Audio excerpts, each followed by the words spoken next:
જૂનાગઢ સત્તાધાર વિવાદમાં નરેન્દ્ર બાપુની હવે એન્ટ્રી થઈ છે। નરેન્દ્ર સોલંકીએ ટ્રસ્ટી બનવા માટે માંગણી કરી હતી। સત્તાધાર ટ્રસ્ટ અને ગૌશાળામાં ટ્રસ્ટી બનવા માટે માંગણી કરવામાં આવી। જીવરાજ બાપુના વારસદાર તરીકે માંગણી કરાઈ હતી। 11 જેટલા મુદ્દાઓ સાથે લખવામાં આવ્યો હતો એક પત્ર। 4 મહિનાથી સત્તાધારના મહંતને લઈ અને વિવાદ થઈ રહ્યો છે।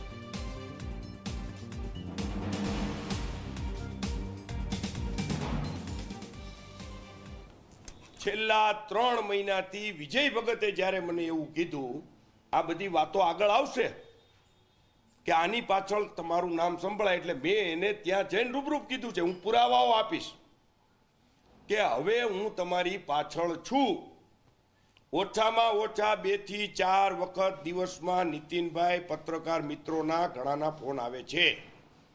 એ લોકોને જે કાંઈ જાણવું હોય એ નાની મોટી સત્ય હકીકતો હું જણાવું છું, એમાં કોઈ ખોટી વાત છે નહીં ભાઈ।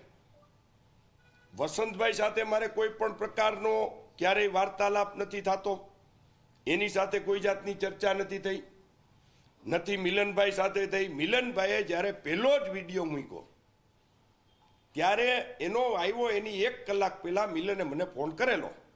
મેં કીધું આ તમારો પ્રશ્ન છે, તું ને વિજય બાપુ ત્યાં નક્કી કરી લ્યો। અને આની અંદર સ્પષ્ટતાઓ પૂર્વક હું એવું માનું છું કે આપા ગીગાની અદમ્ય ઈચ્છાઓ છે, આ બધું બહાર આવે।